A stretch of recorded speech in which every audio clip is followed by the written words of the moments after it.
다음 여쭤보고 싶은 건 대표님, 누구나 인생에 위기라는 게 있잖아요. 근데 위기가 언제 올지 사실 아무도 몰라요. 그리고 우리가 생각하고 예상했던 위기가 오는 경우는 없어요. 대표님께서는 인생에, 대표님께서도 위기의 여러 가지 순간들이 있으셨을 거고, 그때 어떻게 그런 순간들을 헤쳐나가시는지, 그리고 평상시 위기에 대해서 어떻게 내가 미리 뭐 생각해보거나 시뮬레이션 하시는지 이 부분이 좀 궁금해요. 저는 위기는 저는 주변에 항상 있다고 생각해요. 다만 운이 좋아서 그 위기를 부딪히지 않았을 뿐인데 위기는 항상 주변에 있어요. 나가다 조심하지 않으면 차에 치일 수도 있고 나가다 조심하지 않으면 술 먹고 유혹돼 당할 수도 있고 좀 더 내가 상상에 이상하게 빠지면 내가 이미 잘 나가는 사업체도 말아먹을 수도 있고 네, 어느 순간 한 번의 감정적인 결정으로 인해서 그게 꼬릿꼬릿하고 지금 당장 드러나지 않지만 나중에 언젠가 또 드러나는 그런 위기. 그러니까 위기는 항상 우리 옆에 있어요. 그러니까 그런 위기가 항상 옆에 있기 때문에 우리는 말 그대로 조심해야 된다 이런 말을 하잖아요. 근데 옆에 있는 위기를 또 한마디로 얘기하면 누군가는 그 위기가 닥쳤을 거예요, 이미. 운이 안 좋게 그 위기가 닥쳤어요. 근데 그 위기를 닥쳤는데 그 위기를 해결했어요. 그러면 해결한 사람은 위기를 한번 겪었기 때문에 마치 독감에 한번 걸려서 나오면 항체가 더 좋아져가지고 저 안티프레질해지거든요, 사람이. 우리가 감기 걸리고 나서 나아지면 그 며칠은 감기가 안 옮잖아요. 안 걸리잖아요. 그만큼 항체가 세졌단 말이에요. 항체가 생겨가지고 또 몸이 좀 더 안티프레질해진단 말이에요. 저는 그런 것 같아요. 이게 위기가 기회를 만들고 또 기회 안에서 우리가 마탱이 가다 보면 또 위기가 또 나오고 이게 계속 반복인 것 같아요. 업사이드 다운, 업사이드 다운. 제가 뭘 말씀드리고 싶냐면 위기는 항상 주변에 있는데 그 주변에 있는 위기를 두려워할 필요는 없지만 그렇다고 해서 위기를 우리가 환영하지는 않아요. 맞죠? 네. 근데 위기를 누군가는 계속 극복하고 해결했던 사람들이 있어요. 내가 지금 가난하고 내가 경제 문제에 지금 시달리고 있고 카드값 그리고 누군가는 카드값 한 달 내가 납부를 못 해가지고 뭔가 신용이 떨어진 게 위기라고 생각할 수도 있고 누군가는 거짓말을 했는데 거짓말이 누적되면서 어, 배우자한테 들킬까 봐 그런 것도 위기라고 생각할 수도 있고 이미 거짓말해서 수억을 날렸는데 그 날린 거를 들킬까 봐도 거짓말이지만 이미 들켜서 어, 또 완전 신용 불량자가 돼가지고 삶의 생계도 어려울 것 같다라고 하는 이런 공포감이 들어오는 것도 위기라고 생각할 수도 있고 누군가는 뭐 건강 검진을 해봤는데 뭐 암덩어리 같은 게 뭐 나왔거나 아니면 뭔가 어쨌든 뭐 위기는 다양한 형식으로 나오는데 제가 얘기하는 건 그런 거예요. 그런 게 왜 하필 나한테 닥치지? 예. 왜 하필 나한테 닥치지? 이게 우리가 해야 되는 질문이 아니라 이런 위기가 닥쳤을 때 내가 어떻게 하면 해결할 수 있을까? 누가 이걸 해결했을까? 이런 위기를 똑같이 닥쳤을 때 누구는 이거를 해결한 사람이 분명 있을 거예요. 찾아보면. 저는 그걸 준비하는 게 우리 인간이 좀 더 현명하게 사는 게라고 생각하거든요. 그런 태도로 살면 위기가 닥쳤을 때 왜 나한테 이런 것들이 불편한 것들이 있었지? 이렇게 질문하지 않고 올 게 왔네. 도전해보자. 이번 위기를 또 이겨내면 이번 항체 바이러스로 인해서 이 항체가 생기면 내가 다음에는 이 똑같은 공포감, 똑같은 이런 문제로 내가 시달리지는 않겠지. 그게 그게 우리 창업자가 하는 일이에요. 그게 우리가 살아가면서 해야 되는 일이에요. 한국 사람들은 그 위기를 너무 공포스럽게 생각하는 경우가 있어요. 다 안전한 직장을 원하지 위기를 원하지 않아요. 근데 창업하는 사람들, 영업하는 사람들은 항상 그 괴로움과 그 외로움과 싸움이란 말이에요. 저는 최근에 제 위기는 몸 건강, 즉 불면증이었어요. 그러니까 불면증이 걸리면 그 뒤에 따라오는 위기가 좀 더 가깝게 보이고 리얼하게 보이는데 그게 예를 들면 치매, 뇌전증, 심혈관 질병으로 걸리는 당뇨라든가 뭐 다양한 갑상선 이런 문제들하고 다 연결되어 있더라고요. 실제로 약에 또 부작용이 또 걸려요. 이게 서약 이런 약들을 또 알약을 먹다 보면 별거 아닌데 그게 누적이 되다 보면 막 말을 하면 막 아파요. 머리, 여기, 관자놀이 쪽에. 근데 지금은 다 그걸 실험했기 때문에 저 지금 제 약만 보면 약병들 되게 많거든요. 알약들이. 여기 뭐 보면은 봐봐요. 이거 트라도존이라고 하는 거예요. 트라도존. 예. 뭐 이게 지금 제가 얘기했던 부작용이었어요. 이걸 계속 먹었더니 잠을 유지하는 건 좋았는데 말을 하면 저 강의하고 막 이렇게 코칭하는 사람인데 컨설팅하는 사람인데 말을 하면 제 머리가 아파가지고 그래서 말하는 직업으로 내가 살면 안 되겠다. 그 작년에 제가 이 약을 처방받고 지속 가능한 약물이라고 해서 진짜 믿고 한 달 반 먹었는데 말을 하면 여기 관자놀이 너무 아파가지고 어 어쨌든 지금은 안 먹고 있는데 이게 다 추억이에요. 이런 약물 약들이 진짜 많아요. 저 뒤에도 있고. 근데 이 약의 부작용을 겪으면서 또 뭔가 건강검진 해보면 또 뭔가 이런 수치라든가 이런 것들은 문제가 생겼고, 스타틴도 심지어 제가 먹어봤어요. 거의 막 2, 3주인가 꼬박 먹었어요. 근데 스타틴, 어쨌든 지금은 안 먹어요. 콜레스테롤 수치도 막 400, 500 되니까. 이게 제가 나이가 아직 어리단 말이에요. 아직 30대 후반인데. 아니, 남들이 막 60대, 70대 걸리는 불면증이나 이런 문제를 겪는데, 60대, 70대도 잘 사는 사람 잘 사요. 근데 지금 30대에 떡 걸리다 보니까 이런 것들이 사실 위기예요.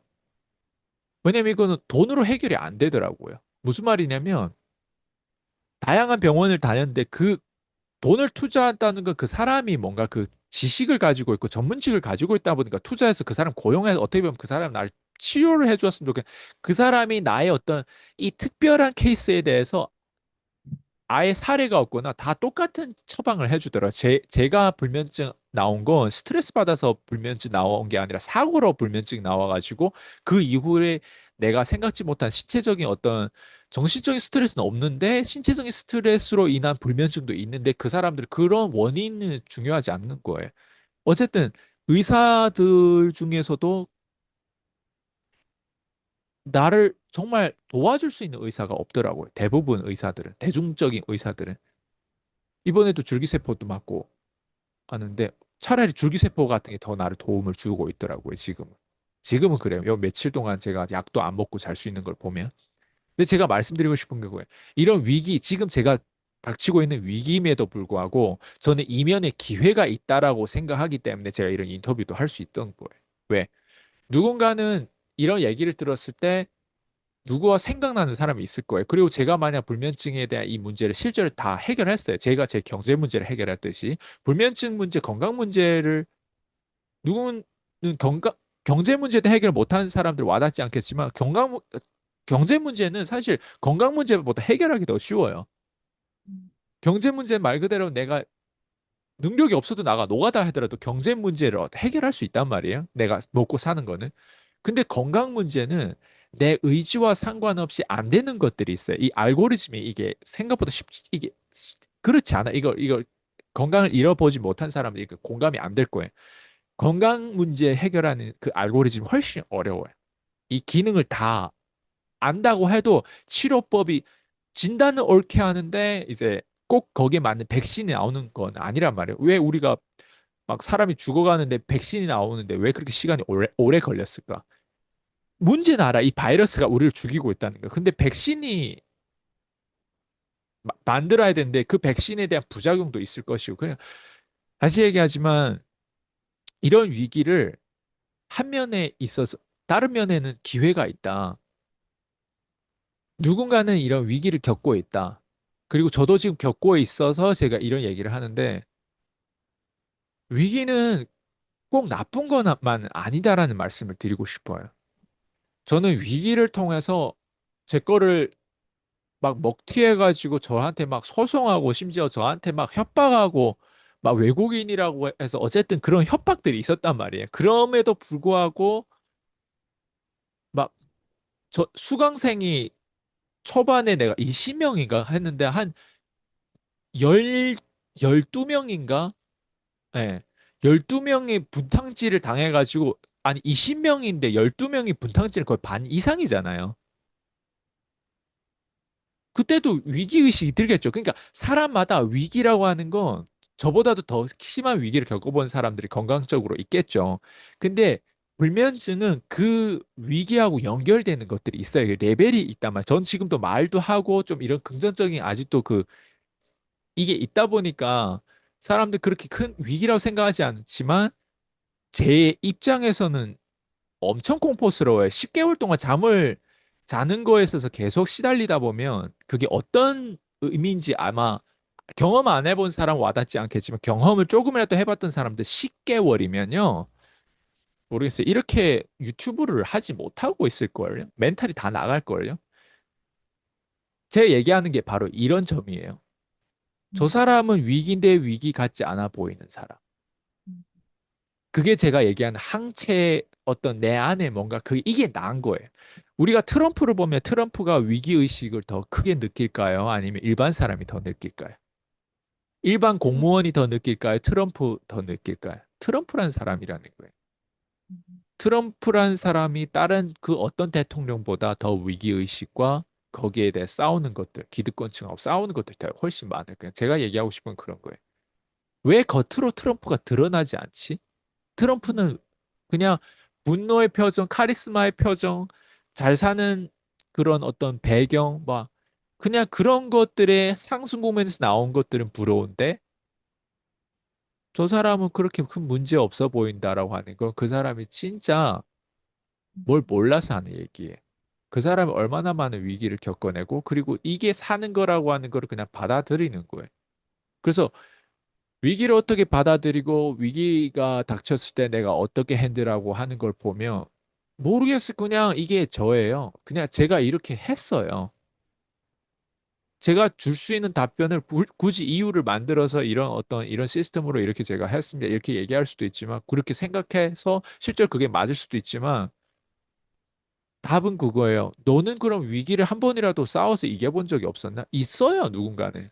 다만 더 큰 위기가 닥쳤을 때 패닉에 빠지고 감정적으로 그게 가장 커 보이지만 누군가는 너보다 더 큰 위기를 이겼다면 그 사람을 찾으면 되지 않냐.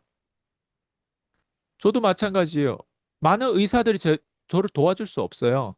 근데 그 중에서 계속 찾으니까 어때?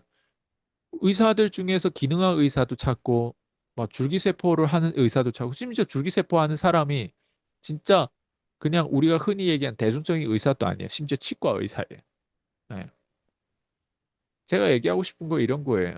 남들의 편견 막 이런 것들 보고 남들의 어떤 대중적인 어떤 몰라서 그냥 저를 도와줄 수 있는 사람 점점 올라가면 많지 않아요. 예. 그리고 그게 또 어떻게 보면 기회예요. 왜? 저를 도와줄 사람이 많다라고 하는 건 나는 아직도 작은 위기, 작은 문제를 가지고 되게 시달리고 있다. 근데 제가 시달리고 있는 문제는 항상 좀 특이한 케이스라고 할까? 근데 그런 케이스가 제 위기감을 느낀다고 하는 건 제가 그래도 웬만한 사람보다 항체 이런 스트레스라든가 이런 위기를 테이크하는 그 능력이 좀 있다라는 거겠죠. 예. 그러니까 제가 또 이런 얘기를 할 수 있고 그러니까 또 저희 수강생들은 어떻게 야, 리더가 그 인세큐어한 그 어떤 불확실한 어떤 그 얼굴과 두려워하는 그런 느낌을 받으면 그 배는 침몰해요. 예. 그래서 저도 항상 그거를 생각하고 있어요. 그리고 항상 제 주변 사람들한테 나는 그래도 이런 좋은 마인드를 가진 사람이 난 좋은 사람이야. 이거를 계속 알리려고 하고 그리고 안에 들어와 계신 분들은 아마 제가 말로 하지 않으면 모를 거예요. 예. 힘든 티를 안 내니까. 그리고 힘든 티가 아니라 저는 항상 힘들어도 그걸 컨텐츠화 하니까. 근데 어떻게 저렇게 살 수가 있지? 훈련하면 돼요. 저는 이렇게 맞아요. 훈련하면 돼요. 네. 사실 그 위기 때 가장 큰 차이점이 위기를 안 겪는 사람은 없거든요. 근데 대표님께서도 그거를 되게 강조해서 말씀하셨는데 내 어떤 마음속에서 내가 느끼는 그 심리 상태를 겉으로 드러내는 것과 문제를 해결하면서 그것을 드러내지 않는 것의 차이가 정말 큰 것 같아요. 그리고 말씀하신 대로 훈련을 통해서 그렇지 않던 사람들도 조금씩 개선이 될 수 있고 훈련하는 게 되게 중요한 것 같아요. 이걸 할 수 있는 사람, 이미 해낸 사람과 함께하고 훈련하는 게 되게 중요하고 이게 핵심이라는 지금 좀 제가 생각이 들어요.